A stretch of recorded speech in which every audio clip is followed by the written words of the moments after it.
Shmuel Trigano, professeur des universités, que j'avais l'habitude de présenter comme un excellent observateur du monde juif, mais qui, maintenant qu'il est en Israël, peut être un acteur du peuple juif et pas seulement un observateur, puisque depuis qu'il est arrivé en Israël, il a déjà créé une association qui s'appelle Dialogia pour essayer, si je me trompe, que les Olim Hadashim connaissent la société israélienne connaisse les Olim Hadashim, etc., etc. Il va vous parler d'un sujet, alors là je me rappelle parce qu'il est court, il appelle ça l'excès de moralité. Je vois la fin.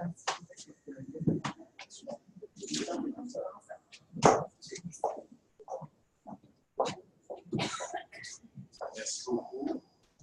En fait, nous avons entendu par le Rav Amichai des échos d'une réalité qui est passée inaperçue pendant peut-être 25 siècles. À savoir que dans le judaïsme, il y a une vision politique. Et je commencerai par là, parce qu'en fait, quand on parle de morale, il faut faire très attention, pour plusieurs raisons. Parce qu'on a réduit le judaïsme à une éthique au XIXe siècle. Je pense notamment à un grand penseur comme Hermann Cohen. Quand les Juifs ont perdu la condition de peuple pour devenir des citoyens dans les États-nations démocratiques. Le renoncement à la condition de peuple et donc au principe de la souveraineté fut la condition de l'émancipation. Et je dois dire, j'ajouterai que j'ai écrit un livre là-dessus, Le Nouvel État juif, le sionisme politique, d'une certaine façon, n'a voulu que corriger cette défaillance sur le plan de la continuité juive, évidemment, mais pas la transformer radicalement. Le sionisme politique a fondé une souveraineté politique, mais elle n'est pas encore la souveraineté du Netzach Israël. Et donc, il y a un enjeu véritable qui est posé. Et cet enjeu, quand on parle de prophètes, de prêtres, etc., ce n'est pas uniquement, je dirais, des rapports interpersonnels qui jouent, c'est un véritable système, dans la mesure où ce système se trouve résumé dans une phrase anodine, les Pirkei Avot, les trois couronnes, la couronne de la Torah, la couronne de la prêtrise et la couronne de la royauté. Ça a l'air très simple, mais c'est d'une complexité extraordinaire qui a d'ailleurs été déployée, développée notamment par Feu Daniel Elazar et Stuart Cohen. Moi-même, j'ai beaucoup écrit sur les Shoshet Aktarim, les trois. La prophétie, qui est la couronne de la Torah, constitue un pouvoir dans la cité juive, un pouvoir très singulier, notamment le pouvoir d'un homme seul, qui n'a que la parole pour agir, même s'il est entouré d'une corporation, car il y avait des écoles de prophètes, des Beit HaNeviim, nous parle le texte de la Torah, c'est-à-dire que la prophétie n'est pas ce que nous croyons. Nous voyons aujourd'hui le prophète dans la perspective romantique du XIXe siècle européen, un homme qui lutte pour le peuple, pour la vérité, la justice. C'est plus que ça, le prophète est un stratège, le stratège du peuple d'Israël, avec sa vocation particulière. Et par conséquent, il a un rôle dans la cité juive limité, et c'est là tout le problème, le rapport entre les trois couronnes. Et quand il morigène Shaoul, tout simplement, Shaoul est sorti des prérogatives de la royauté en perpétrant un sacrifice qui est de l'autorité sacerdotale et pas de l'autorité royale. Le roi n'intervient pas dans l'ordre du culte et dans l'ordre symbolique. Et en fait, le prophète le destitue, il a perdu la royauté à ce moment-là, parce qu'il est sorti de la limite de ses attributions. Donc, si vous voulez, il y a aussi ce problème, je vous ai parlé alors, je dirais qu'aujourd'hui, nous sommes les témoins de la reconstruction d'un Keter Malchut, d'une autorité politique. Je vous fiche mon billet que la prophétie réapparaîtra inéluctablement parce qu'il y a une anthropologie politique du peuple juif. Quand la Keter Malchut se reconstitue, le pouvoir de la Torah se reconstitue. Je ne crois plus qu'il sera celui des yeshivot. qui relève d'un monde qui a disparu, mais quelque chose de tout à fait nouveau qui se manifestera justement parce que dans cette anthropologie politique, il y a un lien très profond entre les réalités que sera la reconstitution du Keter Keuna. C'est quelque chose aussi de gigantesque, mais dans la lignée, si vous voulez, le Keter Torah se reconstituera pour faire face à la nouvelle dimension d'une souveraineté retrouvée qui avait été perdue et qui va de pair avec la reconstitution des Juifs comme un peuple. Quand je dis un peuple, c'est très compliqué, hein, mais je n'ai pas le temps de répondre.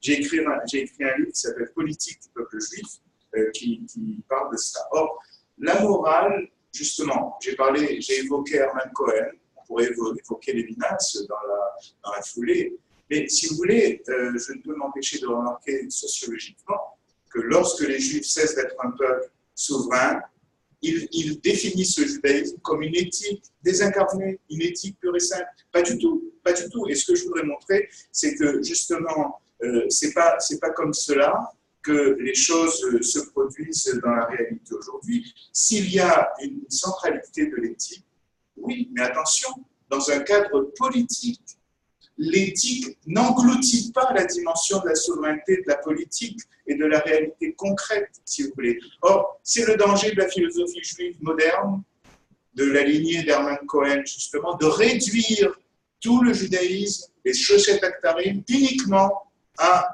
ce Keter. Mais le Keter Torah seul n'existe pas. Il existe pour un peuple dans ce sens-là. Et donc, par conséquent, on ne peut pas concevoir l'éthique sans concevoir le politique qui va de pair avec lui. Et donc, je dirais qu'ici, la morale, c'est plus compliqué que ce qu'on croit. C'est pas quelque chose de désincarné, mais c'est quelque chose qui est, on l'a vu avec Samuel, qui est inscrit dans l'épaisseur de la réalité politique. C'était très facile pour les Juifs, qui renonçaient à être un peuple, qui renonçaient à la souveraineté, de se croire les plus grands moralistes de la Terre. Ça ne marche pas. C'est une morale sans épreuve, si vous voulez. La morale diasporique, de cette façon-là, c'est un luxe, c'est une consolation, justement, de l'absence d'épreuve du politique à ce niveau-là. Alors, c'est quelques... on m'a demandé de parler d'aujourd'hui. La dimension la plus difficile. Aujourd'hui, c'est déjà qui? Oui. Bien, je crois que je voudrais tout d'abord parler de la corruption du langage, la corruption de la parole. Vous savez, il y a un jeu de mots en hébreu, quand le davar devient déver, la lèpre, quand la parole devient lèpre. C'est-à-dire la dimension, je dirais en termes modernes, de l'idéologie. Or, nous assistons à un phénomène nouveau depuis quelques années, en Israël, mais en Europe aussi, et aux États-Unis, dans les démocraties, dans l'univers démocratique. On assiste à une instrumentalisation de la morale. Oui, on a expérimenté ça en Europe au début des années 2000, lorsque l'antisémitisme n'accusait plus les Juifs parce qu'ils étaient des voleurs, des comploteurs, mais parce qu'ils opprimaient un autre peuple. Et que la condition d'Israël souffrait d'un péché originel, et en quelque sorte, la critique d'Israël, qui était une critique qui était depuis purement et simplement antisémite de façon New Look, cette critique, en fait, s'appuyait sur la morale, ce que n'avaient jamais fait les nazis, par exemple, ni au XIXe siècle, jamais.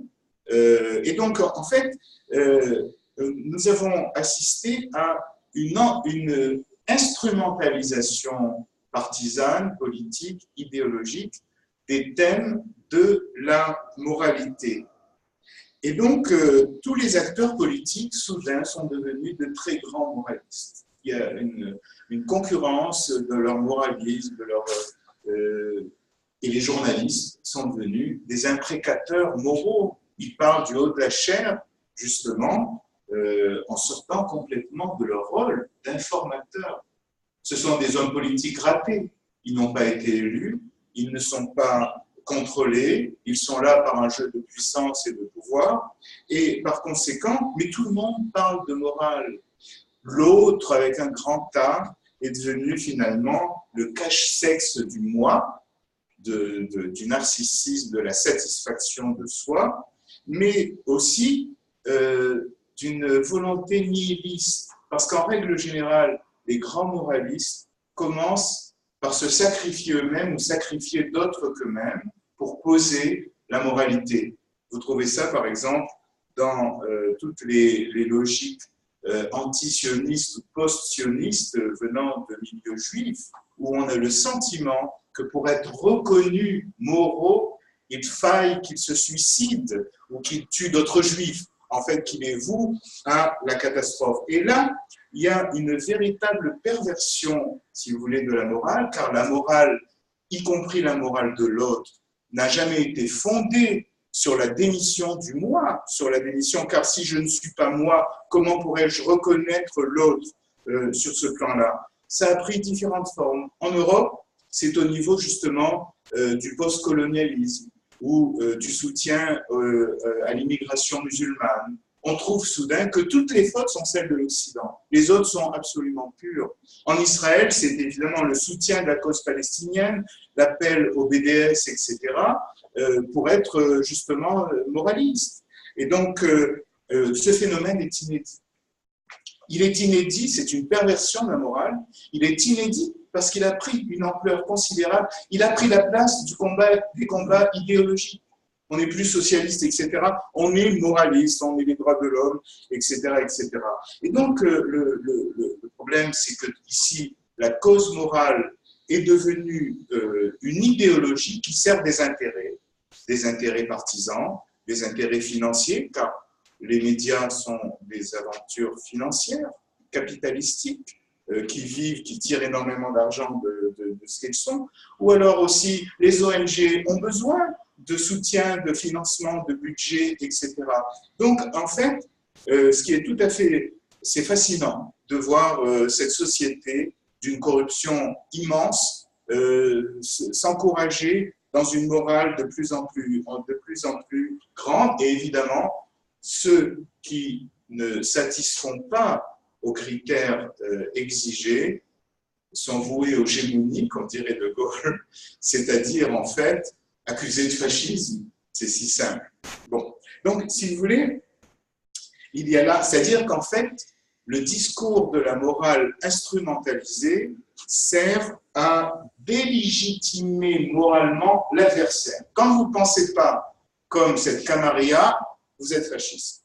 Oui. Donc là, il y a... Et alors là, le débat est pourri. Il n'y a plus de débat possible. Quand le fasciste supposé réagit, il accuse l'autre d'être un ancien stalinien. Il le fut, effectivement, car cette mouvance qui se dit de gauche, post-colonialiste, etc., a des antécédents problématiques, sur le plan aussi problématique que peuvent être ceux de la droite, sur ce plan-là. Et donc là, il y a une dimension très importante qui a à voir effectivement avec la vocation prophétique. L'arme du prophète, c'est la parole, le langage. Mais si le langage est corrompu, vous ne pouvez plus crier au secours. Vous êtes inscrit justement dans ce cercle vicieux. Alors, à partir de cette corruption du langage et du sens des mots, on a assisté à une modification des mœurs des sociétés démocratiques. Je définirai cette modification des mœurs par la notion de judiciarisation de la vie collective. C'est-à-dire, en fait, vous ne pouvez plus vous déplacer sans un avocat, même quand vous parlez à votre femme ou à votre mari. Et donc, la judiciarisation de la vie collective est très inquiétante. C'est très inquiétant parce qu'en fait, elle révèle l'état de guerre civile des sociétés, des guerres civiles entre les individus, justement, qui ne partage plus un idéal fondé sur une alliance, un consentement, et qui ne peut imaginer de rapport qu'à travers des avocats, qu'à travers des procès, le tribunal, l'accusation. Ouvrez votre télévision israélienne tous les soirs, c'est accablant, spectacle accablant. Et donc, c'est quelque chose de vertigineux. On ne vous parle que de tribunaux, d'accusations, d'énonciations, mise en examen. C'est vrai en France aussi. Et donc, une véritable furie, une furie vengeresse, semble s'être emparée de la scène. J'ai un certain journaliste israélien en tête sur une chaîne nationale. Quand il aborde les affaires Netanyahou, on sent sa lippe gourmande. C'est-à-dire qu'il y a une jouissance terrible à accuser. C'est quelque chose de tout à fait affolant, qu'il y ait une telle jouissance justement dans l'accusation. Les deux sujets les plus importants en Israël, Shochad, la corruption et les violences sexuelles. Alors, il est possible que tout le monde soit corrompu, toutes les élites soient corrompues. L'affaire des violences sexuelles a révélé qu'effectivement, il y a des violences sexuelles dont on ne parle pas. Donc, je ne conteste pas cette réalité, mais ce que ça entraîne comme conséquence est au plus haut point inquiétant. Prenons par exemple la gestion des violences sexuelles. Il suffit que l'on dénonce à la cantonade quelqu'un comme responsable de violences sexuelles. Aussitôt, cette personne est mise au banc de la société, il perd son boulot, ou ce qu'il fait, etc. On l'a vu aux États-Unis. Mais si on réfléchit à cette question, c'est l'exemple même de la foule lyncheuse. Demain, on peut accuser un juif de cette façon-là. Bon, mais avant ça, bien d'autres personnes. Mais la foule lyncheuse, le jury populaire, il n'y a pas d'examen des faits, il n'y a pas de jugement. Il suffit d'une dénonciation, mais n'importe qui peut dénoncer. Alors, il est possible qu'effectivement, dénoncer une telle chose est une expérience éprouvante pour la personne qui dénonce, mais le modèle de dénoncer urbi et orbi un individu, etc., est un modèle problématique sur le plan de la justice, puisqu'on parle de justice. De même, quand on parle de Shochad, l'institution du Ed Medina en Israël, le témoin de l'État, a quelque chose d'affolant. C'est non seulement appelé à la délation, à la dénonciation, dans la mesure dénonciation de proches. C'est-à-dire, on met quelqu'un dans une situation stressante en prison, et on lui dit, ben, tu dénonces ton patron ou qui vous voulez, et puis tu seras dispensé de peine, tu feras une... Mais d'abord, ça veut dire qu'on cherche une preuve chez un proche, on le met en situation d'inquiétude, justement pour qu'il dénonce, on le lave de sa responsabilité éventuelle à travers cette dénonciation. Mais qu'est-ce que ça révèle de la société israélienne? Ça veut dire que vous ne pourrez pas bientôt parler à n'importe qui dans la rue sans un magnétoscope, un magnétophone dans la poche, que tout devient problématique. Comment les proches s'enregistrent? L'assistant de Netanyahou a enregistré, il est le conseiller du Premier ministre, mais il a enregistré les conversations avec lui alors que tout se passait correctement, si vous voulez. Et déjà, cette idée de ces enregistrements des uns des autres, c'est de la télé-réalité d'ailleurs, ces histoires-là, c'est de la télé-réalité. C'est le spectacle nécessaire pour la télévision, tout simplement, et pour le spectacle continu du média. Mais cela révèle qu'il n'y a plus de confiance entre les individus, qu'il n'y a plus de parole libre si on n'est pas accompagné d'un avocat qui vous enregistre et qui fait un huissier, mais qui n'oubliera pas de vous faire payer ses gages, évidemment. Et là, le malheureux qui est pauvre, il n'a pas droit à la justice. Et d'ailleurs, est-ce que c'est une justice? La question reste posée. Bon. Et donc, si vous voulez, cette dégradation des mœurs au nom de la justice, au nom de la morale. C'est ça le problème. Si c'était au nom d'une idéologie, pas de problème, ok. Le communisme a fait pire, etc. Mais là, c'est la morale. Mais est-ce que la morale peut fonctionner de cette façon-là, sur ce plan-là? Je rajouterai aussi une tournure politique inquiétante, qui est la tentation permanente d'éliminer le chef, d'éliminer le roi. Les anthropologues, les ethnologues ont analysé dans des tribus archaïques comment le roi a été choisi pour être finalement tué, exécuté, de façon à ce que le groupe fasse lien entre eux. Mais la traque contre Netanyahou rappelle la traque contre Sarkozy, la traque contre Fillon, la traque contre Trump. Il y a donc là un phénomène qui ravage les démocraties occidentales. Et alors, le plus souvent, cette traque se fait au nom de la morale, la démocratie. La démocratie, d'ailleurs, a pris un nouveau sens. C'est l'idée démocratique, mais pas le régime démocratique. Parce que le régime démocratique suppose que toute légitimité vient des élections. Mais là, nous voyons justement un parti idéologique qui s'oppose à la reconnaissance du résultat des élections au nom d'une idée désincarnée de la morale. Et là, d'ailleurs, on n'est plus en démocratie. La démocratie, elle se trouve essentialisée, c'est un mythe céleste. Il y a ces grands prêtres qui disent ce qui est démocratique et ce qui ne l'est pas, mais qui le disent en déniant les résultats des élections. Et là, il y a un problème, si vous voulez. La démocratie, c'est pas ça, ce n'est pas ça. Relisez le contrat social de Jean-Jacques Rousseau. La légitimité vient des élections, la loi vient du Parlement et le peuple peut changer la loi. Ce n'est pas la loi qui tombe du ciel, pas du tout. Le peuple peut changer la loi. C'est ce qu'écrit, et Rousseau est très conscient de la faiblesse de la situation sur le plan de l'obéissance à la loi.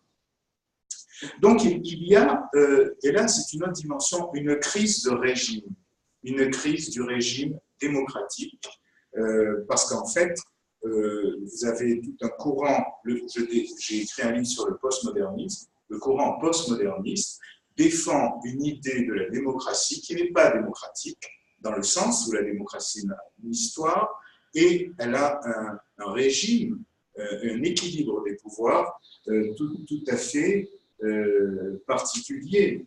Et donc, alors, par exemple, la loi ne vient pas du tribunal, la loi vient du Parlement.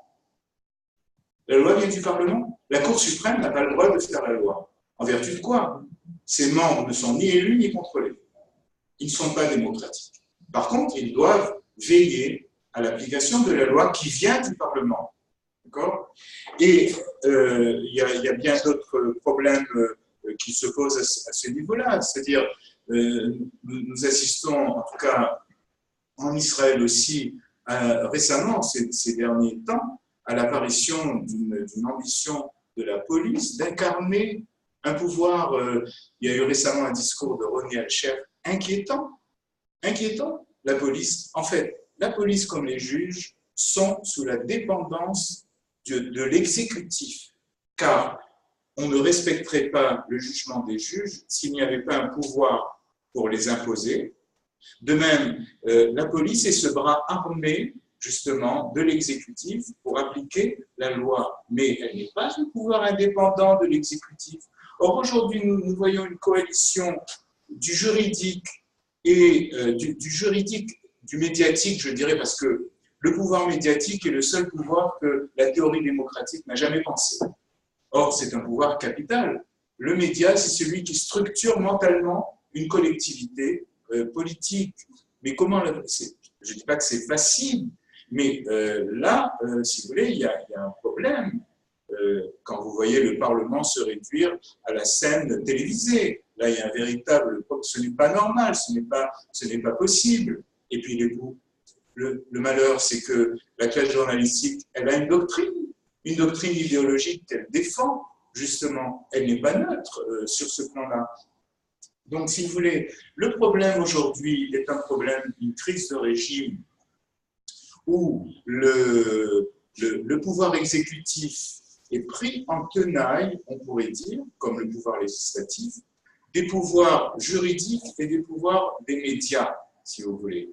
Et en fait, en Israël, ça atteint des proportions considérables où la Cour suprême peut légiférer sur des questions d'ordre international, c'est-à-dire relevant de la primauté de l'exécutif et du souverain sur ces questions-là. Donc, il faut bien comprendre la chose.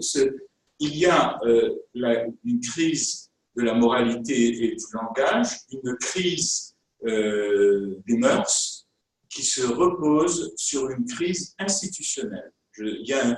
L'enjeu aujourd'hui, c'est que deviendra le régime démocratique, justement, pas dans son sens utopique, c'est-à-dire le néant. Et d'ailleurs, je vous signale, toute utopie produit un totalitarisme. C'est inéluctable. Donc, il faut, sur ce plan-là, il y a un véritable enjeu qui se pose. Et là, il y a c'est en fait l'essentiel des éléments qui permettent de penser la crise contemporaine. Alors, dans cet univers-là, je ne sais pas ce qu'un prophète pourrait faire. Il aurait besoin d'un conseiller en communication pour accéder à la télévision, ou est-ce qu'il va crier sur la place du marché pour qu'on l'enferme à l'hôpital psychiatrique? Il y a là, la parole a été ravie par le média. Et là, c'est un problème prophétique, je dirais, un grave problème sur ce plan-là. Et c'est le fondement, justement, de tout cet enjeu. Le problème juridique, le problème institutionnel, le problème de régime est un problème bien plus profond, parce que l'instance judiciaire, le pouvoir juridique, judiciaire, il reçoit la loi du Parlement. C'est le Parlement qui fixe la loi. Mais le Parlement, comment fixe-t-il la loi? C'est le problème auquel Jean-Jacques Rousseau s'est confronté. Si les citoyens sont les auteurs de la loi, comment obéiraient-ils à cette loi? Ils trouveront toujours des accommodations, des accommodements pour se permettre l'excès, etc. Et Rousseau est très conscient justement de cette faiblesse.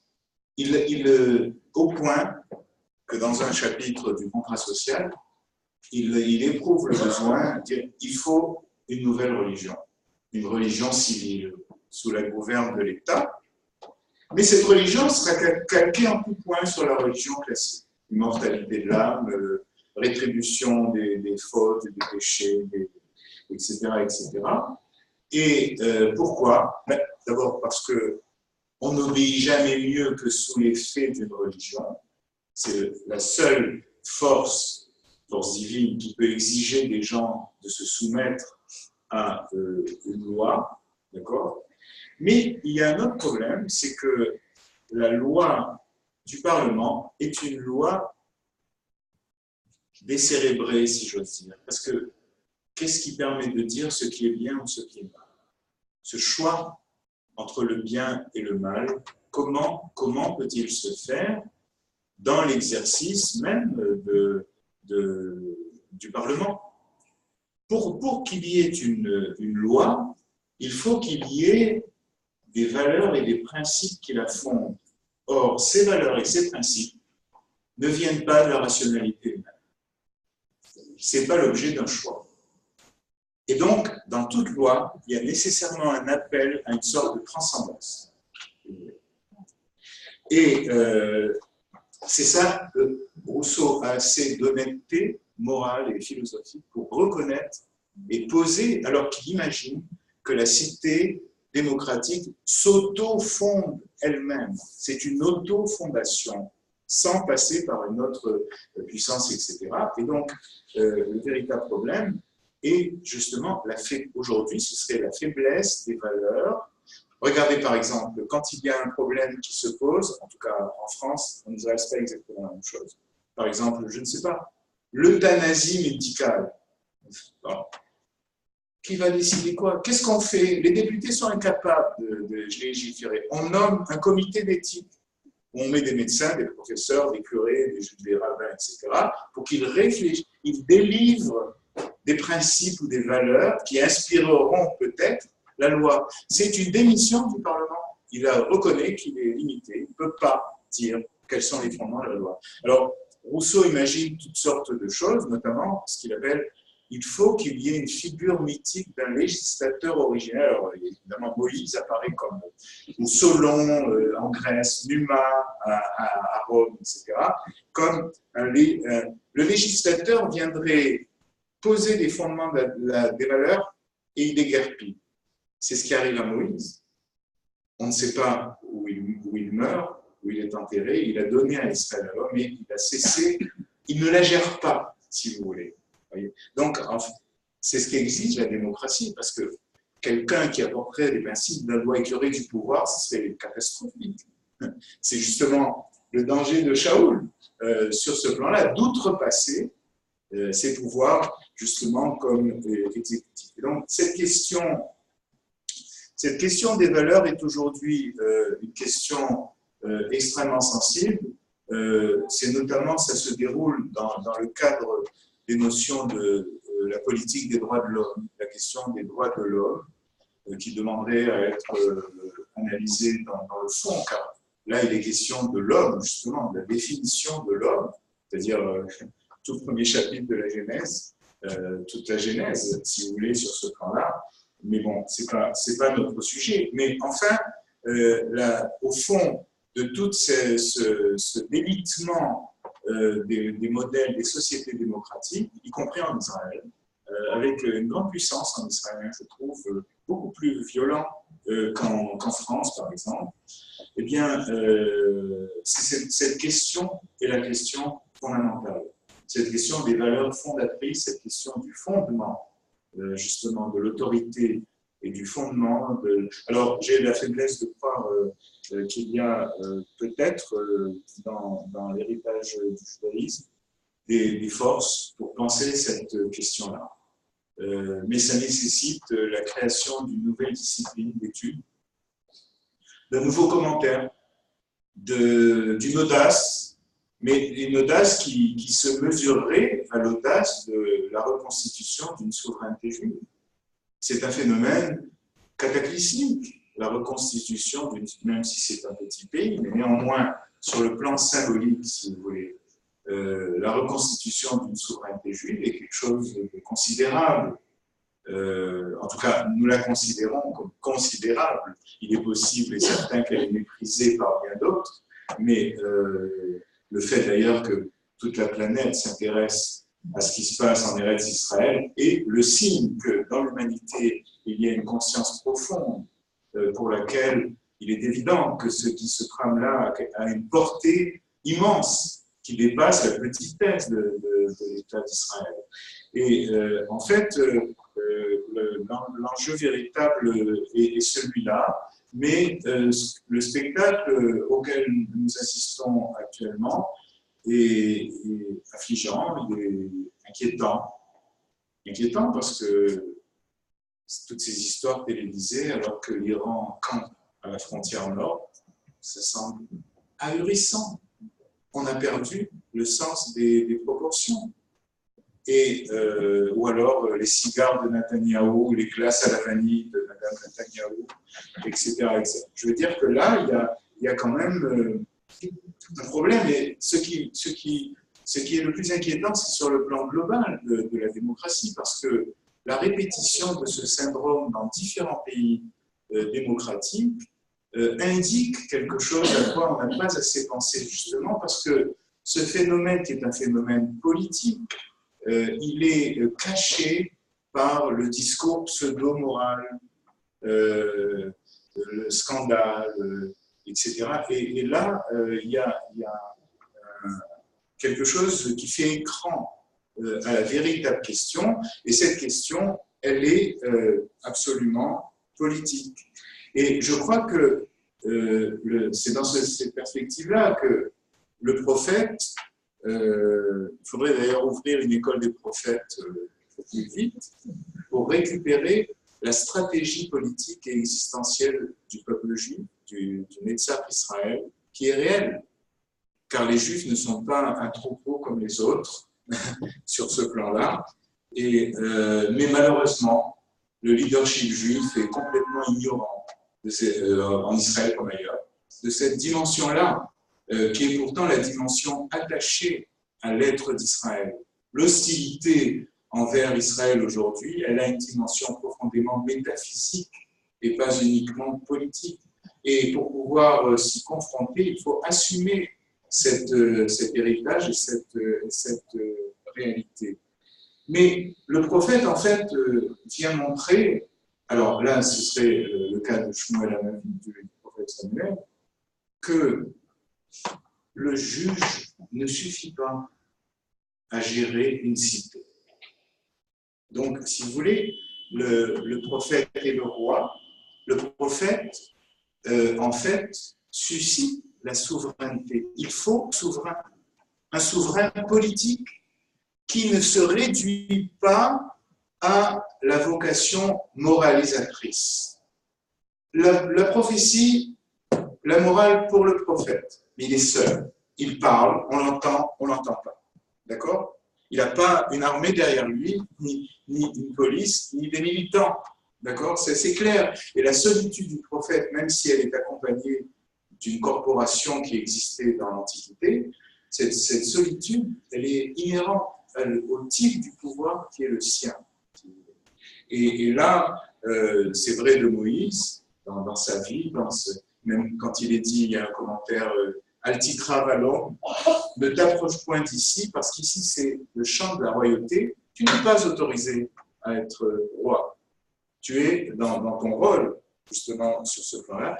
Et il y a un problème avec Samuel. Il cumule les trois pouvoirs. Il est prêtre, il est juge au roi et il est prophète. C'est normal que les Hébreux demandent un roi, parce que c'est un déséquilibre profond de la cité biblique à ce niveau-là. Et donc, alors, le problème, c'est de quelle nature sera la souveraineté nécessaire, ce qu'on appelle ici la royauté. Vous voyez, c'est ça. Parce que cette royauté, justement, elle n'est pas toute puissante, mais elle est puissante, c'est aussi une réalité. Elle est soumise donc à des limitations dans son exercice. Et là, on voit très bien la décomposition des pouvoirs dans la cité biblique, qui est un équilibre extrêmement sophistiqué, mais peut-être même qui affaiblit la force d'Israël face à l'ennemi, si l'on peut dire de ce point de vue-là. On a vu qu'une société qui est réglée uniquement par des juges, la période des juges, justement, est catastrophique. Elle ne survit pas. Donc, en fait, on ne peut pas livrer la cité au juge, à la justice seule. Le juge, en fait, dépend du roi, comme le policier ou l'armée dépendent du roi, si vous voulez. C'est-à-dire qu'en fait, le juge, s'il n'a pas de tribunaux, s'il n'a pas de police pour faire imposer ses décisions, il n'est rien du tout. Et aujourd'hui, on assiste à cette ambition d'autonomisation de la justice, comme si la loi qu'elle représentait était essentielle, inhérente, céleste, alors qu'en fait, ça doit être le produit du Parlement, et non pas le produit des juges eux-mêmes, comme s'ils étaient inspirés par l'esprit des lois. Donc là, il y a une question définitive, et la meilleure preuve, je crois, que l'on trouve, c'est dans le livre de Ruth, par exemple,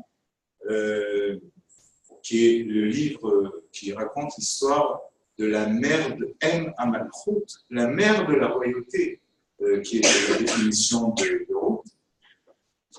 En fait, quelle est cette histoire ?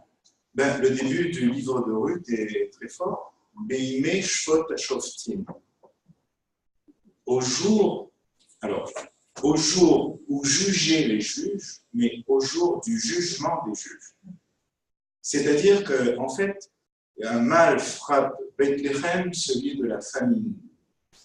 Et le mari de Noémie est un juge.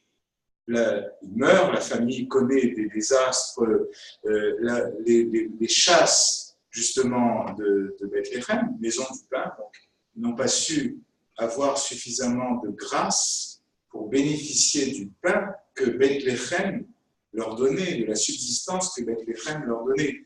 Et donc, en fait, le jour, au jour où les juges jugeaient, juge fait référence justement à ce système politique qui précède la royauté, et en fait, la justice seule dominante ravage la cité. Elle ne peut pas porter à elle seule une cité, et d'une certaine façon, je crois que ça c'est une leçon de Manitou, au jour où les juges étaient jugés. Donc, en fait, si vous voulez, l'excès de justice à ce moment-là produit l'inverse de la moralité ou de la véritable justice. Et là, il y aurait beaucoup à dire aussi sur le conseil de Yitro à Moïse, mais bon, pour une autre fois.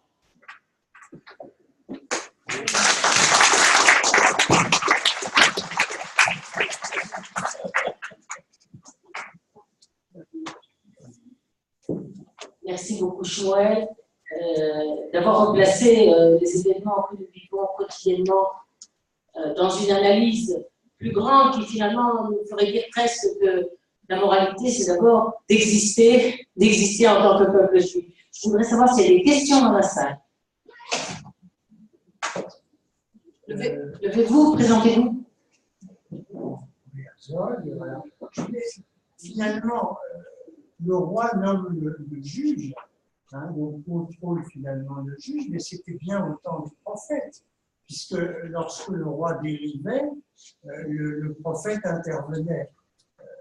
Qu'est-ce qu'il en serait aujourd'hui? Donc, qu'est-ce qui remplacerait le prophète aujourd'hui? C'est la question. Hein. Les juges, en fait, ne confondons pas les juges et la justice et l'époque des juges. L'époque des juges, c'est un régime particulier connu par les tribus d'Israël au sortir de l'Égypte, avant la royauté. Hein. Donc, il faut distinguer les deux. Malheureusement, je ne crois pas que les intellectuels soient des prophètes. Ils sont d'abord une classe qui a aussi des intérêts institutionnels, institués, etc. D'ailleurs, c'est pas moi qui dis ça, c'est Max Weber. Il a écrit un texte sur les intellectuels et les prophètes. Écoutez, il n'y en a pas vraiment. La place. Moi, je crois qu'il y a ce que j'appelle une anthropologie politique juive. Je crois que tous les groupes humains, tous les peuples, portent avec eux une structure de pouvoir permanente. Nous avons connu des siècles où il y a eu une éclipse de deux pouvoirs, le sacerdotal et le royal. Il est resté le pouvoir de la Torah, la yeshiva, si vous voulez. Le pouvoir de la Torah, du fait de cette tradition, a pris en charge l'ensemble de la vie du peuple juif. C'est déséquilibré, c'est trop. Parce que la Torah ne doit pas occuper toute la place dans ce sens-là, si vous voulez. Et avec la reconstitution d'un pouvoir souverain juif, il y a une nouvelle donne depuis 25 siècles. Parce qu'en fait, le deuxième État juif n'était qu'une succursale de l'Empire perse. Okay? Ça commence comme ça, si vous voulez. Et donc, là, nous nous retrouvons dans une situation, on pourrait dire, quasi biblique, si l'on peut dire, mais est-ce que le peuple juif, dans son rassemblement, secrétera à nouveau cette capacité-là? C'est un pari. Moi, je pense que oui. Je soutiens que oui, parce que, si vous voulez, les structures permanentes des sociétés ne changent, sont toujours là, vous voyez, prêtes à ressurgir ou à se démanteler, mais en tout cas, elles sont toujours présentes. Quelle forme la chose prendra-t-elle? Sans doute à travers de multiples péripéties. Mais ce qui est important, me semble-t-il, aujourd'hui, c'est de retrouver la sagesse prophétique, qui n'est pas uniquement éthique, elle est aussi politique. Mais attention, le prophète doit rester dans son coin. Il ne faut surtout pas qu'un prophète dirige la cité. C'est catastrophique. Surtout pas. Et donc, si vous voulez, ici, il y a, le judaïsme ne peut pas être totalement prophétique. Il est aussi royal, il est aussi sacerdotal. Et donc, c'est cette articulation qui est importante et qu'il faudrait repenser d'ailleurs, parce que cette théorie politique, elle souffre la comparaison avec la théorie démocratique, avec d'autres théories, mais dans l'Israël contemporain, on l'a complètement oublié ou banni ou méconnu, si vous voulez. Donc je crois qu'il y a, c'est en partie pour ça que je suis revenu en Israël, il y a un travail à faire qui est aussi un travail de recherche, un véritable travail d'écriture, de reconstitution, de recomposition, mais qui nécessite aussi d'être totalement immergé dans la vie politique contemporaine et dans les débats contemporains, parce que justement, si nous existons aujourd'hui en tant qu'État juif, ou supposé juif, parce que vous savez très bien qu'il y a une dissension en Israël entre ceux qui se disent État juif et ceux qui récusent cette notion-là, en pensant que juif, ce n'est qu'une ethnicité, ce qui est une méprise totale. Est-ce que lorsqu'on dit République française, on pense que la République est ethnique? Aujourd'hui, les postcolonialistes, oui, le pensent. Mais en fait, c'est tellement absurde que de toute façon, il n'y a aucun pouvoir au monde qui ne se fonde pas sur une société réelle, identifiable, qui a une identité spécifique. Et donc, en fait, là, nous sommes face à l'utopie contemporaine, justement, où certains rêvent d'être des citoyens du monde, notamment en Israël, et ils ont oublié ce qu'est le monde et ce qu'est la réalité. Donc en fait, je parle ici d'une pensée qui se frotte à la fois à l'héritage juif et à la réalité contemporaine, justement, pour être à jour, pour faire face à cette dimension. Donc la résurgence du pouvoir prophétique, si j'ose dire, ce n'est pas les médias, ce n'est pas les journalistes, ce n'est pas les professeurs d'université, c'est peut-être une nouvelle forme de leadership qui doit justement apparaître et qui conjuguerait justement les savoirs généraux en la matière, les savoirs du gouvernement, de la politique, etc., et les savoirs de la tradition d'Israël. Parce qu'en fait, cette tradition d'Israël n'est pas purement éthique, morale, etc., mais elle a aussi une portée stratégique, politique et historique. Mais on a vu un parcours. Vous seriez avec nous dans cette perspective? Ben, écoutez, il y a toujours des individus exceptionnels, évidemment, mais là... pardon? Le prophète était un. Oui, mais en fait, bon, qu'en est-il aujourd'hui? Oui, c'est ça la question, c'est-à-dire que le pouvoir prophétique, c'est autre chose qu'une manifestation unique, c'est une sorte de continuité, de lieu qui est créé de cette façon-là. Bon, je divergerai un peu du Rav Kook quand il nous dit que l'État d'Israël est le siège de la divinité. Non. Je ne peux pas accepter cette idée. On parle de démocratie. On parle de démocratie en Israël, mais il y a quand même un problème.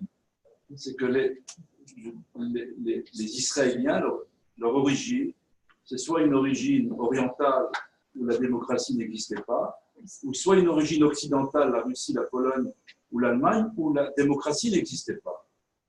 Donc, finalement, on est dans un pays où il n'y a pas de tradition démocratique. Un des moyens peut-être, ce serait que il y ait plus d'Anglais, plus d'Américains qui fassent leur alia, mais il y en a relativement peu. Un autre moyen, et je suis optimiste dans ce sens-là, c'est que le pouvoir judiciaire est en train de modifier quelque part avec un rééquilibrage à l'intérieur de la Cour suprême. Donc, on voit une évolution. Maintenant, autre question dans ce même ordre d'idée, si vous voulez, de l'autre côté aussi, Netanyahou qui n'assure pas, c'est la discussion que nous avons tout à l'heure, qui n'assure pas, je dirais, sa continuité, qui apparaît comme finalement quelqu'un qui est irremplaçable, c'est aussi un problème démocratique quelque part dans cet État.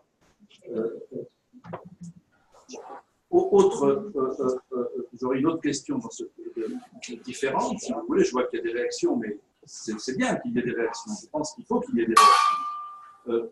J'ai entendu du Rabinovitch, si vous voulez, une remarque intéressante, et je voulais avoir votre analyse. Emet, c'est le Aleph, c'est l'unité. Le Mem, c'est la Malchout, et le Taf, c'est la Torah. Est-ce que la Malchout doit précéder la Torah? Bon, alors tout d'abord, vous avez dit beaucoup de choses. Je ne sais pas si vous voulez répondre. C'est une question. Oui, alors je vous laisse la question comme ça. Simplement, je dirais que vous veniez d'univers oriental ou pas, mais la tradition du peuple juif, c'est celle de l'alliance, du consentement. Vous savez qu'au Moyen-Âge, il y avait les takanos des communautés juives, ce qui était un début, quelque chose qui correspondait aussi à la naissance des municipalités, de pouvoirs municipaux indépendants des suzerains et des nobles, etc.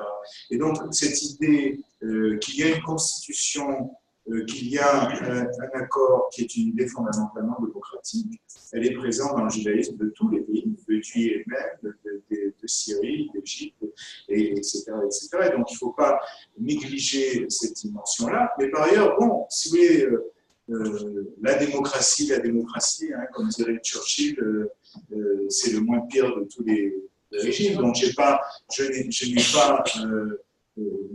pour l'instant, c'est la forme adéquate aux sociétés modernes, mais c'est aussi un régime qui a des impasses et qui comporte des problèmes qui ne sont pas résolus, justement.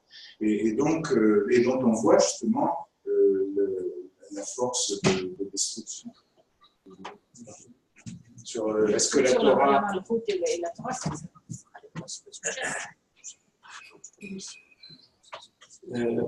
continuer un peu ce que vient de dire le professeur Trigano, je pense que les échecs dont il a parlé, dont on est conscient, qu'il a mis en relief, nous aident à faire la preuve par l'absurde. La preuve par l'absurde, ce n'est pas seulement en mathématiques, c'est aussi dans la réalité.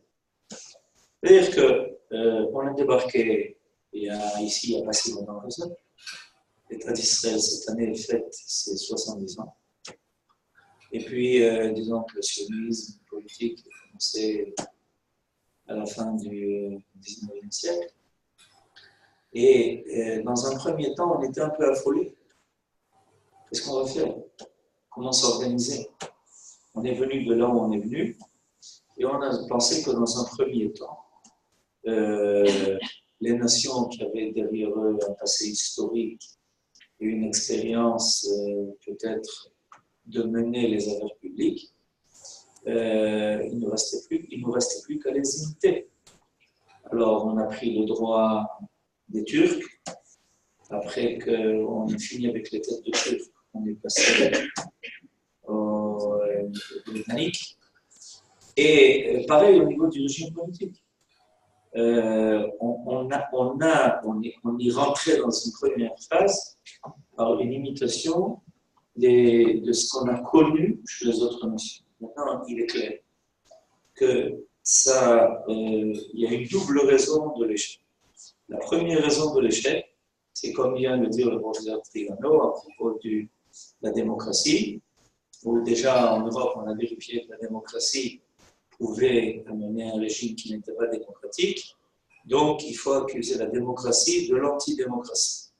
Ça, c'est un premier problème. C'est que ce qui déjà a été prouvé comme possibilité d'échec dans le régime, dans les autres méthodes de diriger le public, nous, on y a couru, on l'a adopté, disant, pour le moment, on n'a rien d'autre. Alors, qu'est-ce qu'on va faire? On n'a pas le choix, on va prendre ça. Et comme on est des bons juifs, on réussit toujours mieux que les autres, aussi dans les échecs. Alors, le deuxième problème, c'est que fondamentalement, profondément, au niveau de notre identité, ça ne nous correspond pas. Ça ne nous correspond pas, pourquoi? Parce que, comme je pense qu'on a touché à ces problèmes ce soir, et qu'on a quelque chose qui nous est profondément unique. C'est-à-dire que le peuple juif, le peuple d'Israël, a des valeurs qui sont des valeurs qui doivent apparaître, que la Bible fait apparaître, mais elle a besoin d'un climat, elle a besoin d'un paysage, elle a besoin d'une terre, elle a besoin d'un peuple qui recommence à fonctionner pour que ces valeurs apparaissent. Alors ça prend du temps. Et dans un premier temps, on fait la preuve par l'absurde. On va essayer ce que les autres ont essayé. Ils ont déjà constaté d'ailleurs que ça ne marchait pas toujours. Mais nous, on est encore dans l'époque de l'essai. On essaye, et puis on se rend compte que ça ne marche pas. Alors on va peut-être essayer autre chose. Si ça n'a pas marché, peut-être qu'on va essayer autre chose. Mais en réalité, je pense qu'on est en profonde attente de quelque chose qui nous soit particulier, unique, et entre autres, d'une capacité de faire apparaître ces valeurs qui finalement vont devenir les normes qui vont inspirer tous les moyens, toutes les parties du régime qui doit se manifester finalement au bout du jour. Alors, est-ce que la Torah doit précéder la Malchout? La Torah est l'idée de l'idéal total. C'est l'idéal total. Maintenant, ensuite, on a un travail énorme pour faire apparaître cet idéal total sur Terre, pour le faire apparaître à travers toutes les couronnes, comme tout à l'heure ça a été dit. Et il faut savoir que nous ne sommes pas seulement une société qui subit les choses. Nous sommes aussi une société qui est créative.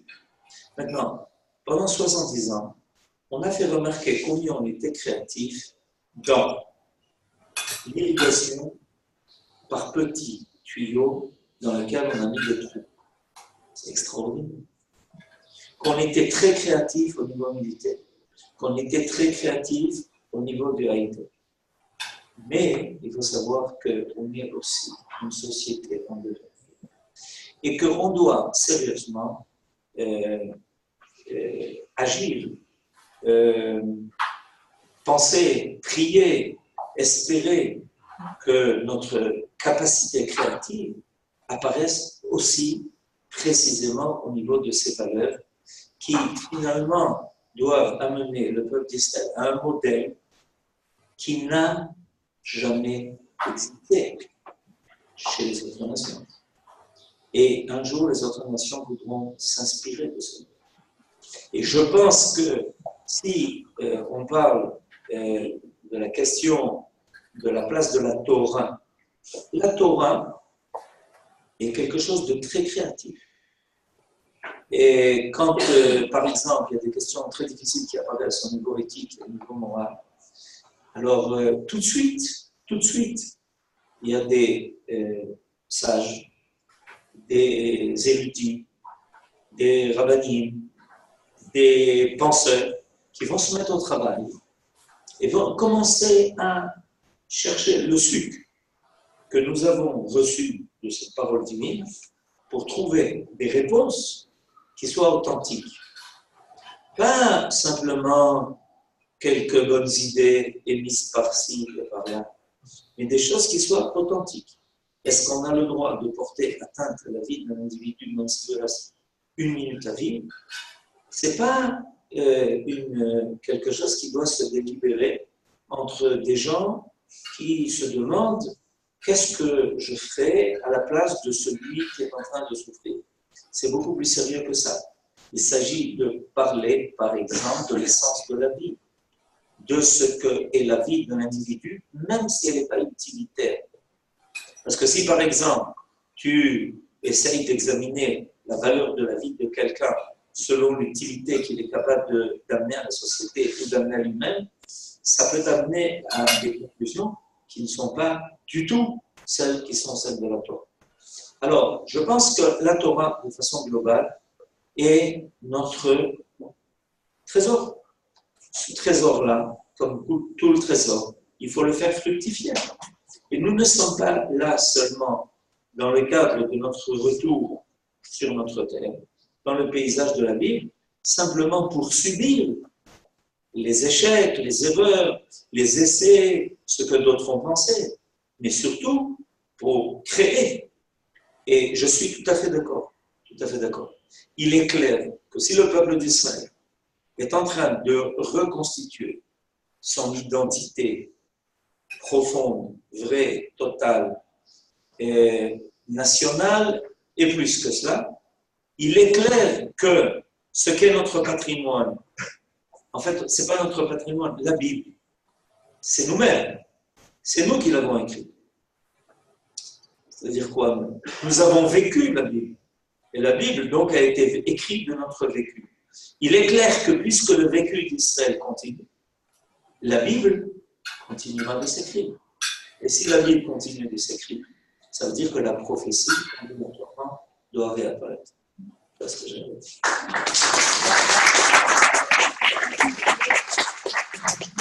Je voudrais dire quelque chose sur cette question de politique. Tout au long de l'histoire de l'Occident, l'État de Moïse a été une source d'inspiration. Vous retrouvez l'influence dans l'Empire byzantin. Vous la retrouvez au XVIe, XVIIe siècle chez les philosophes protestants anglo-saxons qui ont cherché dans l'État de Moïse la république idéale à opposer à la monarchie centralisatrice. Et vous retrouverez dans la tradition américaine justement l'écho du message politique biblique. Ce qui serait pitoyable, c'est que la résurgence d'un État juif ne donne pas lieu à une telle floraison. À savoir que ce thème-là peut porter justement la force d'un renouvellement de la démocratie. À un moment où justement il y a une crise, à la fois une crise due à la mutation du peuple juif, qui voit la collectivité, le souverain se reconstituer, avec tous les problèmes que cela pose, mais aussi d'une crise du régime démocratique avec l'influence d'une idéologie qui est une idéologie post-marxiste, qui a une doctrine différente de la démocratie qui ne correspond pas à sa doctrine classique. Donc la rencontre de ces deux circonstances trace le lieu d'une nouvelle créativité. Alors, je crois qu'il faut la mettre en forme, il faut la mettre en acte, en œuvre. Bon, chacun fait ce qu'il peut, moi je fais ce que je peux à ce niveau-là, mais il faut bien voir le cadre dans lequel cette possibilité se développe, c'est-à-dire qu'en fait, je dirais ça d'une façon journalistique, hein, pour une fois, nous ne sommes pas sous le regard de l'univers entier, critique, parfois mal intentionné, mais aussi positif, uniquement parce qu'il y a une armée extraordinaire, parce qu'il y a une médina de start-up et compagnie. Non, il y a une autre attente qui est cachée dans ce souci-là. Et cette attente, il faut que... il n'y a pas seulement elle qui nous incite à lui répondre, mais c'est une attente qui nous habite également. On n'est pas revenu ici pour vivre dans une Albanie du Proche-Orient. D'accord? Donc, il y a ici un enjeu très important. C'est pas moi qui avais dit ça la première fois, je crois que c'est Franz Rosenzweig.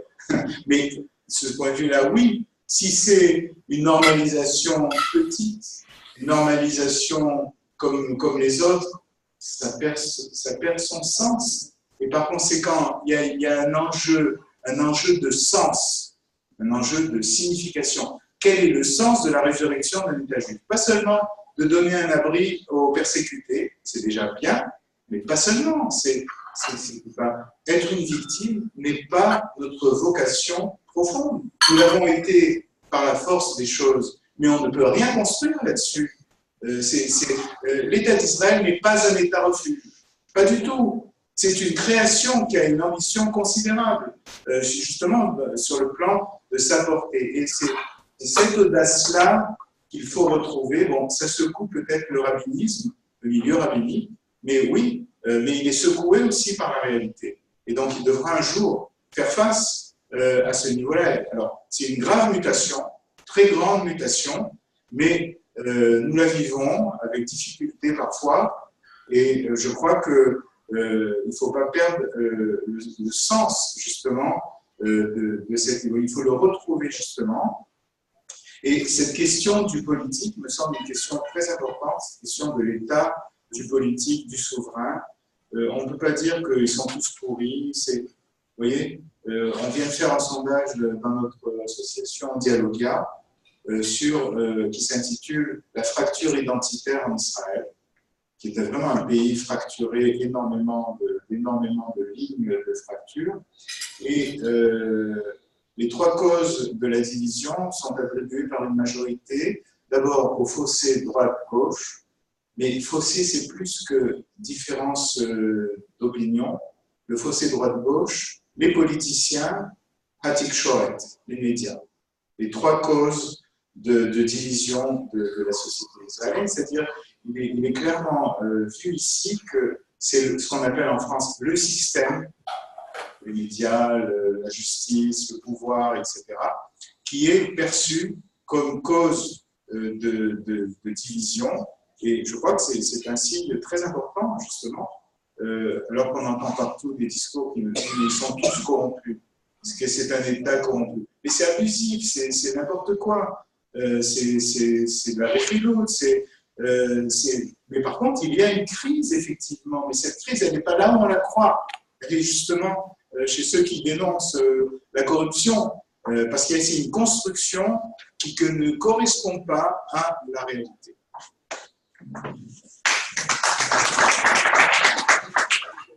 Encore une question. Plus fort. Je voulais poser la question à Francis Prigano, parce que vous avez vous-même parlé de la crise démocratique, non seulement en Israël, mais dans les autres pays démocratiques, avec ce que vous avez appelé la traque du souverain. Et en fait, on s'aperçoit qu'il y a un problème grave dans la démocratie. Moi, je vois ça plutôt comme étant un résultat de ce que vous avez appelé, pas vraiment appelé, mais à propos de Jean-Jacques Rousseau, le fait que les médias ne sont pas un pouvoir qui est prévu et inclus dans la définition de la démocratie classique, et donc qui n'est pas régularisé, qui n'a pas ces lois comme le pouvoir exécutif ou le pouvoir législatif, etc. Donc c'est un pouvoir énorme et de plus en plus énorme sans avoir vraiment de loi ni d'obligation. Il y a un autre problème de la démocratie qui n'a pas du tout été, on n'a pas parlé de ça aujourd'hui, c'est le problème du déphasage dans le temps entre les élections et ce qu'on pourrait aujourd'hui parler, qu'on voit dans les sondages, c'est-à-dire la démocratie à son extrême, le peuple qui dirige online, de seconde à seconde, les décisions, et qui devient en fait une absurde de la démocratie numérique. C'est pas qu'elle est numérique, c'est celle du peuple, mais qui serait capable d'intervenir à chaque moment et à chaque seconde, à chaque décision. Ça devrait être la définition de la démocratie ultime, idéale, et en fait, c'est la démolition, c'est l'écrasement de la démocratie, parce que nous sommes bien conscients que c'est pas possible de gouverner de cette manière, a posteriori, à chaque seconde. Et je pense que notre analyse de cette démocratie est une analyse profondément juive. Si on parlait de Manitou disait que le judaïsme est une religion qui a mis la loi, le don de la loi, comme étant la chose suprême. Nous avons pris la loi / la moralité, on en a fait notre religion, le judaïsme est basé sur la loi. Et c'est une loi qui n'est pas la loi du Parlement, c'est la loi de Dieu. Et c'est la loi que nous cherchons depuis dans les Gemarot et de partout. Nous cherchons tout le temps. C'est quoi la question? Non, ma question c'est oui. Ma question c'est nous avons vous avez déjà posé les bases de l'analyse du problème de la démocratie, de l'analyse, et vous avez aussi posé les bases de la solution qui est de chercher dans le judaïsme la manière de juger la démocratie. Et je n'ai pas vu que vous ayez relié ces différentes remarques que vous avez faites. Quelle est votre conclusion? Je voudrais la deuxième question. Rina, tu as une question, non? Ah non. Nicole, mais rapidement parce que... Vas-y. Vous avez parlé de témoin d'État. Moi, je veux savoir ce que toi, Brigitte, tu penses. Est-ce que c'est légal, cette histoire de témoin d'État? Et Médina, tu veux dire? Oui. Oui. Est-ce que c'est juste, est-ce que c'est légal de dire si tu dénonces ton voisin, c'est américaine. En France, ça n'existe pas. C'est-à-dire, nous qui sommes habitués au système français, ça n'existe pas du tout en France. Et en Israël, ça existe, c'est le machisme en fait. Ça paraît totalement. Quand on n'a pas l'habitude, c'est très choquant. Il y en a qui trouvent des justifications, on va faire un cours de droit. C'est ça notre sujet. Quelqu'un d'autre a une question? Non. Alors, si personne d'autre a une question.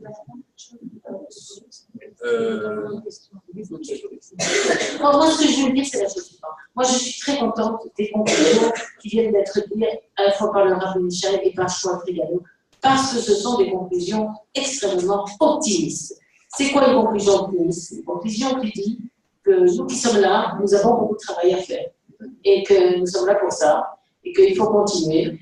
Voilà, et que ça ira.